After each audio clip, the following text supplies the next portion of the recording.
Hello students, welcome to Emmers Era. यहाँ पढ़ोगे तो भूलोगे नहीं। अब आप हमसे जुड़े हैं यूट्यूब चैनल पर या फिर आप हमारे ऐप एमर्स एरा पे पढ़ रहे होंगे जो ऊपर आपको दिख रहा होगा, है ना बच्चों। तो सबसे इम्पोर्टेंट बात क्या है कि अभी आप इलेक्ट्रोकेमिस्ट्री सीरीज में जुड़े हुए हैं और इलेक्ट्रोकेमिस्ट्री सीरीज में कल तक आपने गैल्वेनिक और इलेक्ट्रोलाइटिक सेल के वीडियोस आपने देख चुके होंगे लेक्चर नंबर 2 तक। आज लेक्चर नंबर 3 है। यहाँ पर हम सॉल्ट ब्रिज के बारे में थोड़ा पढ़ेंगे, क्योंकि मैं मानता हूँ कि अगर आप IIT JEE के बच्चे हो तो शायद आप 12th स्टैंडर्ड में भी होगे, और क्योंकि 12th स्टैंडर्ड में होगे तो आपको 12th का पेपर भी देना है और पेपर में सॉल्ट ब्रिज तो आता है। तो सॉल्ट ब्रिज तो समझ लिया, फीलिंग आ गई कि वो यू शेप्ड ट्यूब होगा जो उसको उल्टा लटका दिया, वो इलेक्ट्रिकल न्यूट्रलिटी मेंटेन करता है 2 कंपार्टमेंट्स में।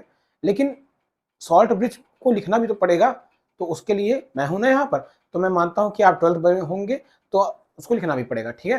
तो आज जो हम पढ़ने जा रहे हैं सॉल्ट ब्रिज के बारे में पढ़ेंगे, और सॉल्ट ब्रिज के जस्ट बाद हम आगे बढ़ेंगे कहाँ से बच्चों?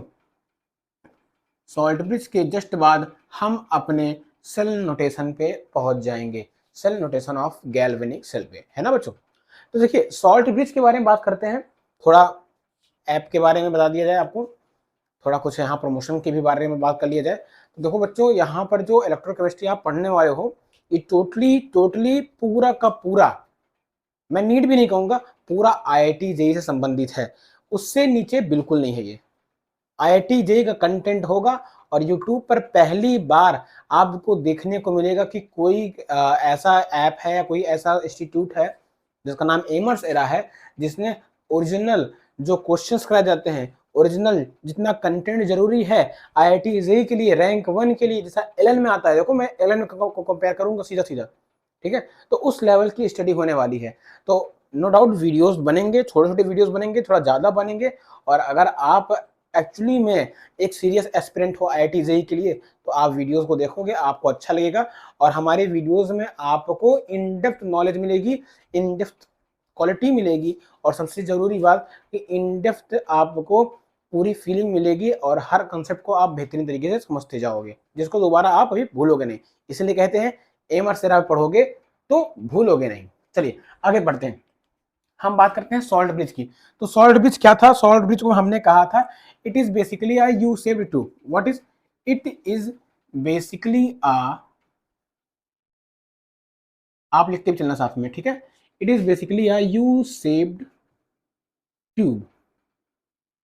एक यू शेप्ड ट्यूब था कंटेनिंग, जो कंटेन किया रहता है इनर्ट इलेक्ट्रोलाइट, ठीक है। अब इनर्ट इलेक्ट्रोलाइट का मतलब क्या होता है बच्चों? ऐसा कोई इलेक्ट्रोलाइट या ऐसा कोई सॉल्ट का सॉल्यूशन या कंपाउंड जो बाकी हमारे इलेक्ट्रोड्स के आयंस के साथ रिएक्ट ना करे। इनर्ट इलेक्ट्रोलाइट मतलब कि जो रिएक्ट ना करे, does not react with the ions of the cathodic and anodic compartment. तो उसके बारे में हम लेंगे। तो सबसे पहले जब हम सॉल्ट ब्रिज के बारे में पढ़ते हैं, यहाँ तक आप कुछ शब्द लगा देंगे, तो सॉल्ट ब्रिज के बारे में पढ़ते हैं तो सबसे जरूरी बात होती है सॉल्ट ब्रिज के साथ में आपको पढ़ना पड़ेगा कि कंडीशंस ऑफ इलेक्ट्रोलाइट, क्योंकि इलेक्ट्रोलाइट होती है कंडीशंस ऑफ इनर्ट इलेक्ट्रोलाइट। अब जब हमने बात की कि इनर्ट इलेक्ट्रोलाइट होनी चाहिए, तो कुछ हम कंडीशंस को भी लेके चलेंगे ना इलेक्ट्रोलाइट के। और आपको याद होगा कि कल हमने एक क्वेश्चन पूछा था कि why we use KCl as inert electrolyte but not NaCl as inert electrolyte. तो इस बात को बच्चों ध्यान दो कि इसका आंसर अगर आपने निकाल लिया है तो आप कमेंट बॉक्स में हमको आंसर दे सकते हो, मैं आपका कमेंट पढ़ूंगा, बिल्कुल पढ़ूंगा। और अगर आंसर सही होगा तो बिल्कुल आपके लिए लाइक है। और दूसरी बात, अगर नहीं आता है तो इसका आंसर मैं ही दूंगा, आपको शॉर्ट्स में जाके मिल जाएगा, ठीक है। और मैं उसकी भी लिंक आपको डिस्क्रिप्शन बॉक्स में डाल के दे दूंगा, ओके। चलिए, तो कंडीशन फॉर इनर्ट इलेक्ट्रोलाइट। तो सबसे पहले इनर्ट इलेक्ट्रोलाइट जब बनता है तो कटायन और अटायन आयन से मिलेगा, क्योंकि बेसिकली वो भी सॉल्ट है, सॉल्यूशन है। तो हम कह सकते हैं कि इनर्ट इलेक्ट्रोलाइट में जो हमारे पास कटायन है एंड अनायन यूज हुआ होगा should have same ionic mobility.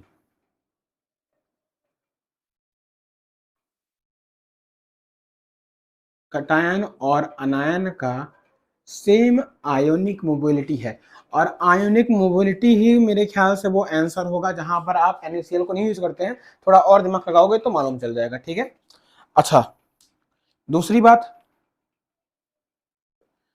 Inert electrolyte की हम बात करते हैं तो इनर्ट इलेक्ट्रोलाइट ऐसा इलेक्ट्रोलाइट यूज किया जाएगा, inert electrolyte used which do not react, जो रिएक्ट ना करे, किससे, react with solution electrodes of cathodic and anodic compartments, cathodic and anodic compartment.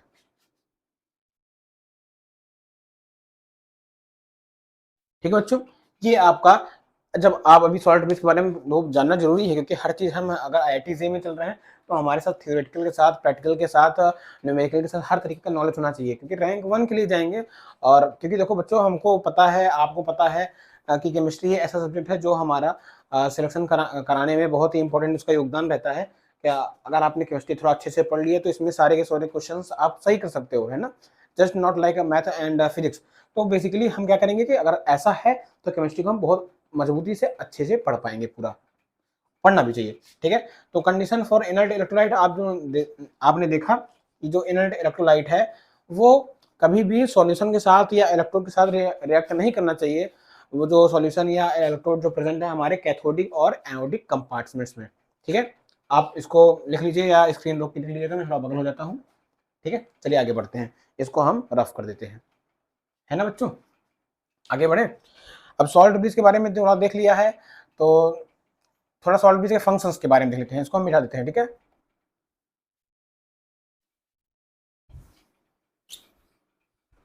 चलिए सॉल्ट ब्रिज थोड़ा फंक्शन के बारे में हम देख लेते हैं, क्या होता है सॉल्ट ब्रिज के फंक्शन।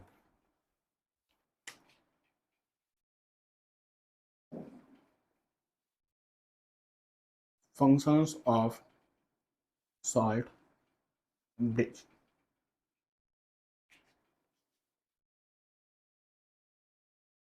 ठीक है, इसके बारे में देखते हैं। तो अब सॉल्ट ब्रिज है ना, बिल्कुल है। तो आप कहोगे सर सॉल्ट ब्रिज करता क्या है, वो तो मैंने सबसे पहले ही बताया था कि salt bridge completes the internal circuit of the cell. तो सबसे पहले जो सॉल्ट ब्रिज का फंक्शन होगा, it completes the internal circuit of the cell, इसको आप लिखेंगे it completes the internal circuit of the cell.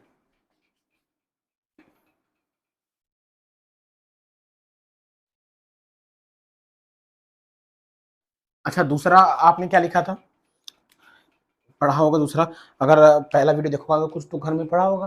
तो दूसरा जो हमारा पॉइंट है, जो इसका फंक्शन है सॉल्ट ब्रिज का, इट मेंटेन्स, ये मेंटेन करता है the electrical neutrality, the electrical neutrality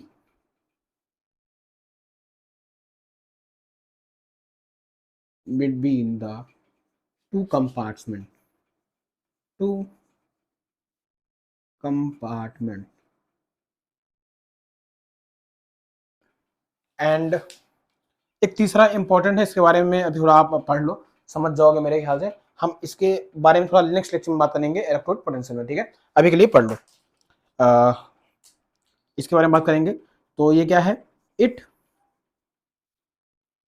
maintains या limit liquid junction potential, liquid junction potential, ये इंपॉर्टेंट है, इसके बारे में हम बात करेंगे। अगर आप समझ पा रहे होगे तो बहुत अच्छी बात है। बेसिकली लिक्विड जंक्शन पोटेंशियल क्या होता है बच्चों, लिक्विड जंक्शन पोटेंशियल जो आपके दो कंपार्टमेंट हैं उसमें अब लिक्विड है भरा है, और क्योंकि लिक्विड जंक्शन पोटेंशियल हमारा बढ़ने लगता है जब हमने सॉल्ट ब्रिज नहीं लगाया था, और जैसे हमने सॉल्ट लगाया तो पोटेंशियल कम लगा, उधर पॉजिटिव था इधर नेगेटिव आ गया, तो पॉजिटिव नेगेटिव दो थोड़ा सेपरेट किए होंगे तो वहाँ पोटेंशियल बढ़ जाएगा, लिक्विड की जंक्शन पे पोटेंशियल हमारा बढ़ रहा था। तो जैसे हमने सॉल्ट ब्रिज को लगाया था वैसे ही वो क्या कर रहा था कि उस लिक्विड के जो जंक्शन पोटेंशियल बन रहा था हमारे पास, जो दो कंपार्टमेंट थे, एक तरफ हमारा जो पॉजिटिव चार्ज बन रहा था, एक तरफ जो हमारा नेगेटिव चार्ज बन रहा था, उसको वो मिनिमाइज कर रहा था। मिनिमाइज कैसे कर रहा था? बाय गिविंग द आयंस, जहाँ नेगेटिव बढ़ रहा था वहाँ वो पॉजिटिव आयन दे दे रहा था, जिससे वहाँ पर पोटेशियम दे दे रहा था, जहाँ पॉजिटिव बन रहा था जिंक ज्यादा हो रहा था वहाँ वो क्लोरीन दे दे रहा था। सॉल्व का यही काम है, वो इलेक्ट्रिकल न्यूट्रलिटी मेंटेन तो कर रहा था, जिससे कि जो मेरा जंक्शन बन रहा था उसके बीच उसके अक्रॉस पोटेंशियल बहुत ज्यादा ना बढ़े। ठीक है, चलिए इसको आप लिख लीजिए, हम आगे बढ़ते हैं। चलिए बच्चों, तो cell notation in galvanic cell के बारे में हम बात करते हैं। ठीक है, ये यहाँ पर लिखा हुआ है। अच्छा, गैल्वेनिक सेल तो आपने पढ़ लिया, ठीक है सर पढ़ लिया। अच्छा, फिजिक्स पढ़ा है? हाँ सर पढ़ा है। फिजिक्स में बैटरी पढ़ा है? हाँ सर पढ़ा है। फिजिक्स में सेल पढ़ा है? हाँ सर पढ़ा है। कैसे रिप्रेजेंट करते हैं? 9th में पढ़ा होगा, याद है? तो देखते हैं।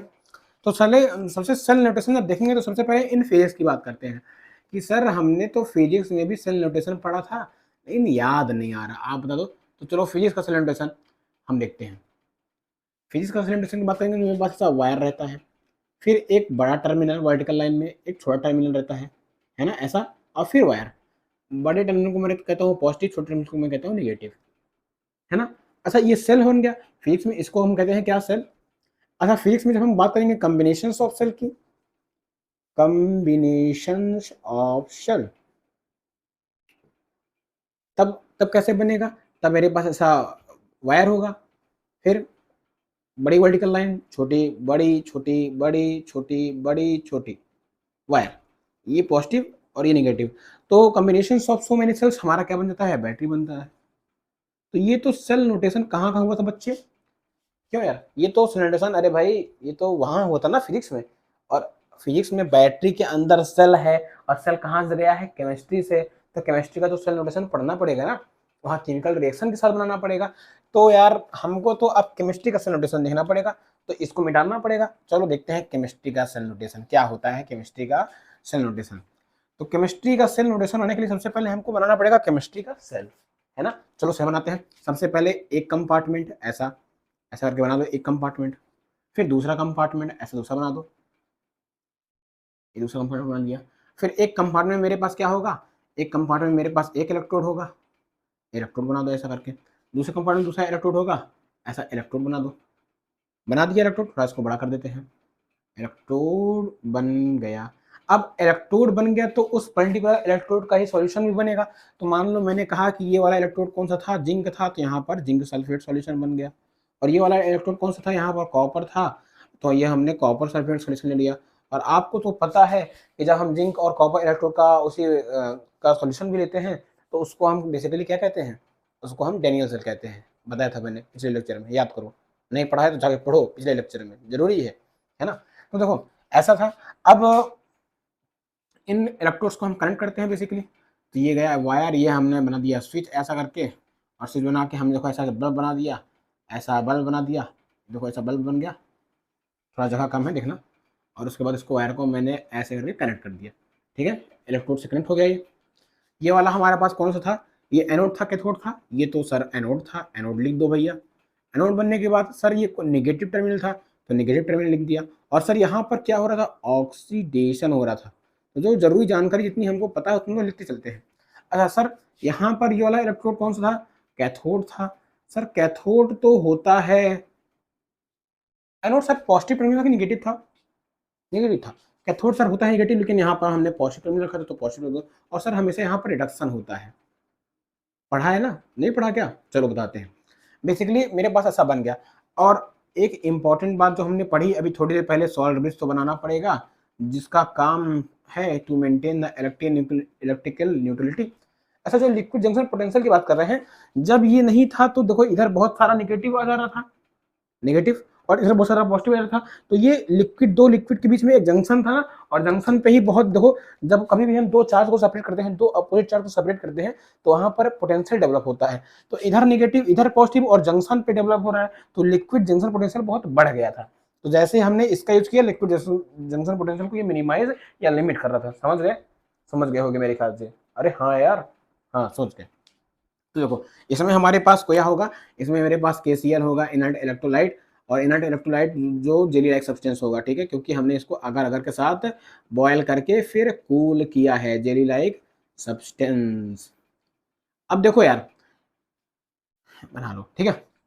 अब दो कंपार्टमेंट बने और पूरा का पूरा हमारा सेल बनेगा।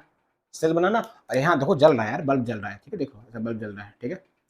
अब क्योंकि यहाँ से इलेक्ट्रॉन का मूवमेंट हो रहा है, सर बंद ही नहीं किया, स्विच बंद कर दिया, देखो इलेक्ट्रॉन का मूवमेंट हो रहा है। इलेक्ट्रॉन का मूवमेंट हो रहा है तो हमारा इधर करंट का फ्लो इस तरफ होगा, ठीक है, इतना तो आपको आता ही होगा मेरे ख्याल से। अब देखो यार, क्योंकि इस पूरी पूरा सेल बन गया, दो अलग अलग कंपार्टमेंट से, तो जब दो अलग अलग कंपार्टमेंट बने तो मैं इसको क्या हाफ सेल कह सकता हूँ।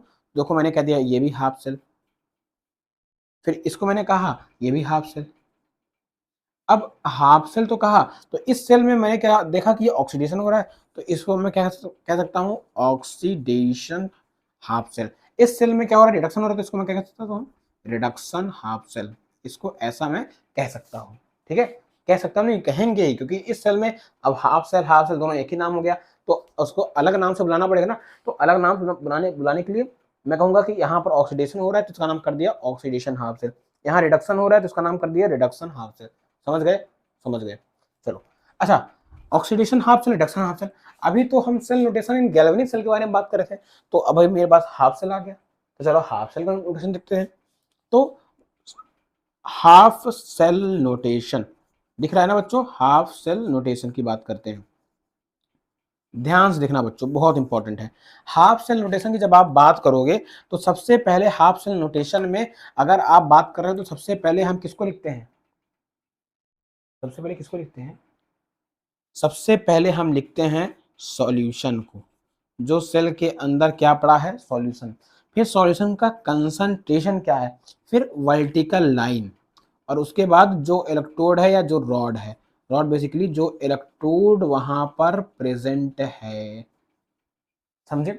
अच्छा, ये वर्टिकल लाइन को हम कहते हैं बेसिकली, अगर वर्टिकल लाइन की आप बात करोगे तो वर्टिकल लाइन को हम कहते हैं इन contact with, in contact with. ध्यान समझना बच्चों, मतलब कि सॉल्यूशन के साथ कांटेक्ट में रॉड है, और बेसिकली इसको हम कहते हैं फेज डिफरेंस या फेज ट्रांसफॉर्मेशन। मतलब कि यहाँ सॉल्यूशन से एक फेज बदल रहा है, डिफरेंस है, रॉड में आ रहा है, लिक्विड सॉलिड में, ठीक है, कह सकते हो। बेसिकली आप इन कांटेक्ट विथ कहो तो अच्छे समझ में आएगा। तो चलो हाफ सेल का हम ऑक्सीडेशन हाफ सेल का नोटेशन लिखते हैं। तो ऑक्सीडेशन हाफ सेल का नोटेशन लिखने के लिए हमारे पास सबसे पहले क्या आएगा, सॉल्यूशन आएगा। सॉल्यूशन कौन सा था, जिंक सल्फेट था, जिंक सल्फेट। अब सॉल्यूशन था तो सॉल्यूशन में उसका कंसंट्रेशन क्या था नहीं पता, कुछ होगा लिख देंगे। उसके बाद इन कांटेक्ट विथ किसके साथ था, वो जिंक इलेक्ट्रोड के साथ था, और वो सॉलिड फॉर्म में था। अच्छा, ये इसको जिंक सल्फेट सॉल्यूशन था, इसको हम आयनिक फॉर्म में लिख सकते हैं। तो हम जिंक +2 ऑक्सीडेशन स्टेट में उसका कुछ concentration in contact with zinc solid. अच्छा, half cell notation for reduction half cell की बात करेंगे, तो रिडक्शन हाफ सेल की भी चलो बात कर लो।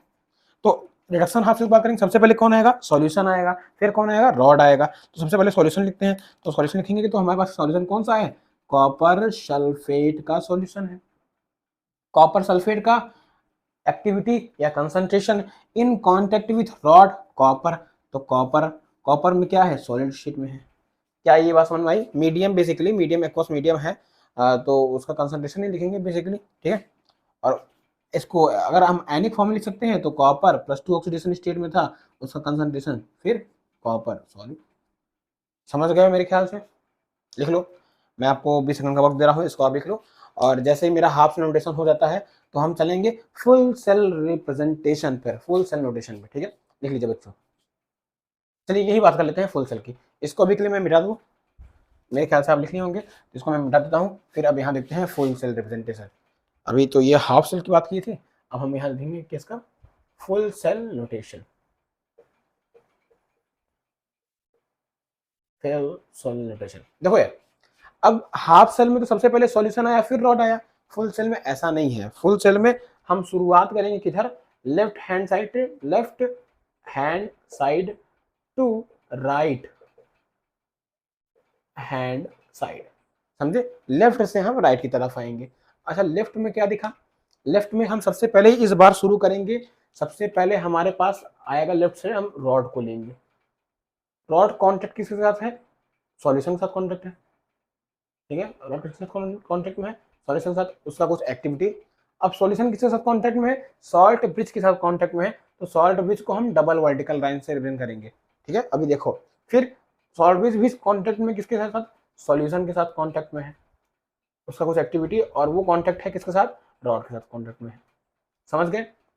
देखो यार, लेफ्ट हैंड साइड ये वाला पूरा पर्टिकुलर वाला पार्ट कौन सा होगा, एनोड का होगा, ये पूरा पर्टिकुलर पार्ट कौन सा होगा, कैथोड का होगा। समझ गए, एनोड का कैथोड का।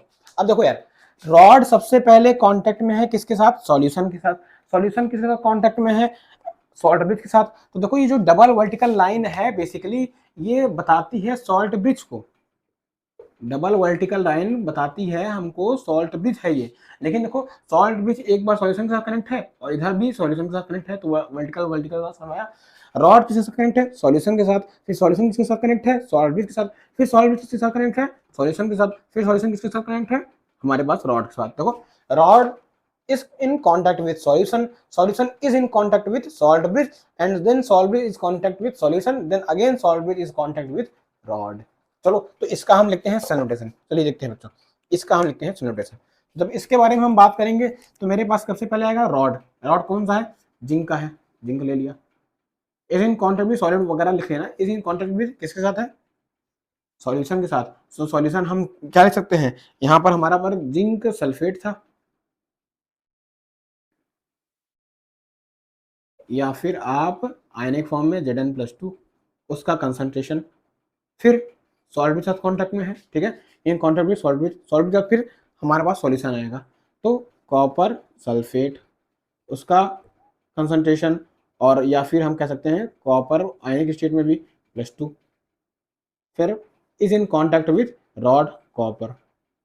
तो क्या आपका ये पूरा का पूरा सेल नोटेशन बन गया ना, ये कंप्लीट फुल सेल नोटेशन है, फुल सेल नोटेशन। चलिए भैया मैं आपको 10 सेकंड का समय दे रहा हूँ, इसको आप लिख लीजिए, फिर हम आगे बढ़ते हैं।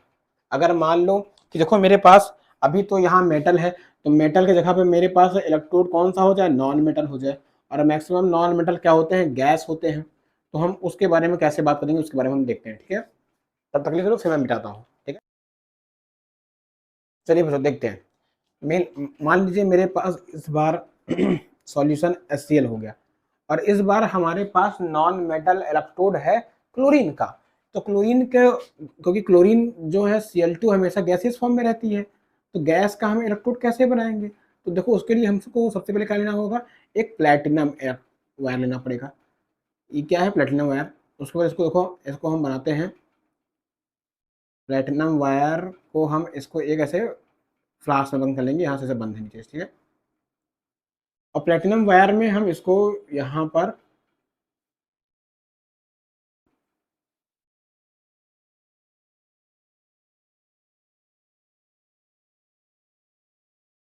एक प्लेटिनाइज्ड प्लेटिनम प्लेट लेंगे। ये हमारा क्या है, प्लेटिनम वायर, प्लेटिनम वायर, ठीक है।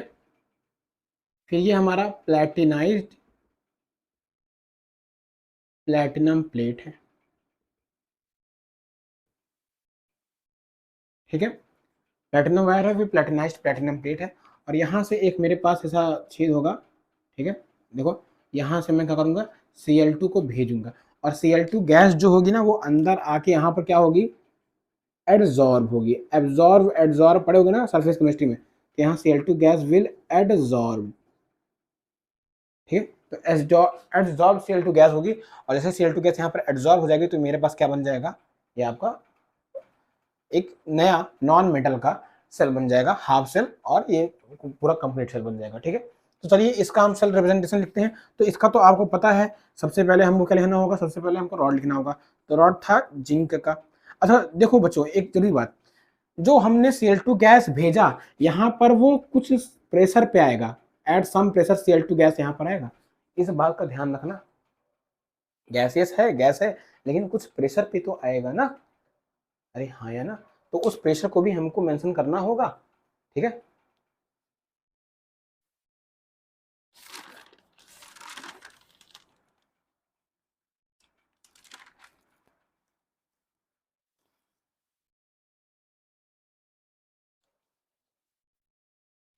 समझे भाई, तो वो कुछ प्रेशर से आएगा Cl2 गैस, कुछ प्रेशर को भी हमको मेंशन करना रहेगा। चलिए इसका हम सेल रिप्रेजेंटेशन करते हैं। तो सेल रिप्रेजेंटेशन में सबसे पहले मेरे पास क्या आएगा, सबसे पहले मेरे पास रॉड आएगा, तो जिंक रॉड ले लिया, ठीक है। उसके in contact with solution zinc sulphate solution, वापस वहां पर एनिक फॉर्म में भी उसका concentration in contact with salt with इधर से भी कॉन्टेक्ट रहेगा, इधर से भी कॉन्टेक्ट रहेगा। अब सॉल्ट विद कॉन्टेक्ट किसके है, HCl सॉल्यूशन से, तो किससे, Cl नेगेटिव सॉल्यूशन से उसका कंसंट्रेशन। अब वो सॉल्यूशन कनेक्ट किससे है, मेरे पास Cl2 से, तो Cl2 से कनेक्ट है, Cl2 इलेक्ट्रोड है, लेकिन Cl2 गैसियस में है तो हम उसको लेंगे गैसियस में, और किस प्रेशर से Cl2 भेजा गया था उसको भी मेंशन करेंगे। और वापस से Cl2 जो हमारा इलेक्ट्रोड है, गैसियस इलेक्ट्रोड है, वो कनेक्ट है प्लेटिनम वायर से, तो प्लेटिनम वायर से लिखेंगे। तो इस तरीके से हमारा नॉन मेटल का सेल रिप्रेजेंटेशन बन जाता है, नॉन मेटल सेल रिप्रेजेंटेशन, ठीक है। इस तरह से अभी हम कई सारे टाइप्स ऑफ हाफ सेल पढ़ेंगे। कैलोमेल इलेक्ट्रोड होते हैं, हाफ सेल में गैस इलेक्ट्रोड होते हैं, मेटल मेटल आयन इलेक्ट्रोड होते हैं, तो सबके बारे में पढ़ेंगे। लेकिन अभी यहाँ पर आपको जानना जरूरी था कि नॉन मेटल अगर आ जाए तो कैसे हम इलेक्ट्रोड्स को या कैसे हम अपने सेल को रिप्रेजेंट करेंगे, तो उसके बारे में हम देखेंगे। और इसके जस्ट बाद आज का लेक्चर यहाँ पर खत्म होता है, और आज के लिए इतना ही। और सबसे इम्पोर्टेंट बात कि अभी जस्ट ये लेक्चर को खत्म होने के बाद आपको एक क्वेश्चन की सीट मिलेगी, ठीक है। क्वेश्चन की सीट यहाँ पर रहेगी, आप उसको कॉपी कर लेंगे, सिर्फ एक ही क्वेश्चन रहेगा, होमवर्क के लिए रहेगा, और उस क्वेश्चन को आप करके आएंगे और उसका भी आंसर आप कमेंट बॉक्स में देंगे, ठीक है। चलिए आज के लिए धन्यवाद, मिलते हैं कल।